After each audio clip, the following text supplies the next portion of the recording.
Okay, here I wanted to show you ways in which you can work with Google Drive to locate your files that you have stored there. And one way is to organize them into folders.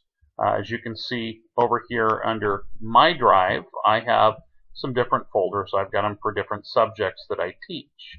And I can put certain files in there. So, in general, I've got my study guides that I've uploaded from Microsoft Word in here. Some of them have been converted into Google Documents, so I have, sometimes both the Word and the document file, or Google document file, but they're located in folders, and that makes it really easy as long as you don't have too many files in your files folder to scan through and find something. But when you really end up with a lot of files in your drive, and you're searching for files that are not included in a folder.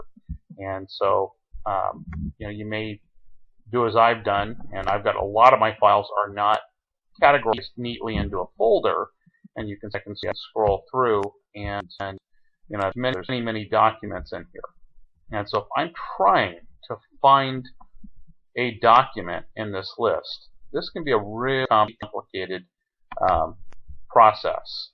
So one way that you can look up any files you may have saved is to do a Google search of your drive. Just kind of like on the internet, where you type in the little window, whatever your term you're searching for, and hit the little hourglass. I can do the same in Google Documents, but I'm only searching the contents of my drive. And so from this little top window here above my drive, I can search for what I want to look for. So let's say I wanted to look for maybe any file that I have on primary sources. Now you can see it actually starts to suggest one right here, even before I've completed. I just typed in primary, and it's showing me primary source documents PDF.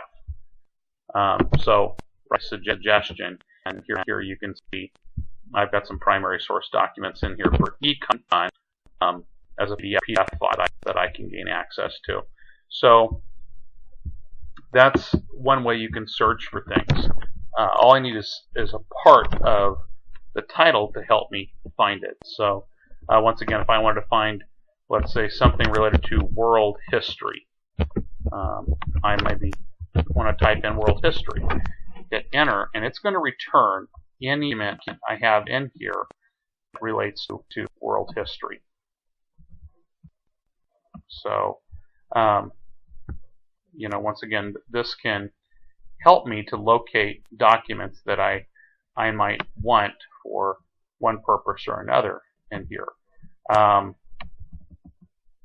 So that's a good way to help narrow down your search and make things easier. Once again, if you are using folders, if I wanted to put something into a folder, an easy way for me to do this would be to select a specific file, like say the World History Skills Handbook, for example, or World History Document-Based Assessment PDF. Let's say I wanted to move both of those into my World History file over here. I could select them, select the little checkbox next to it just by clicking next to it, or clicking in that box. Now they're both selected. Now I can right-click over here, and when I right-click, it gives me some options, including Move To. If I select that, it pulls up a listing of my different folders that I've created, and I could select World History, and then if I wanted to, which I don't, but if I did, I could move them in there just by clicking Move. And instead, since I don't want to, I'm going to click Cancel. But it would move them into that folder, and then I would then be able to find them inside of that folder. So those are just some different ways that you can navigate around and become more familiar with using the search options to locate your files in Google Drive.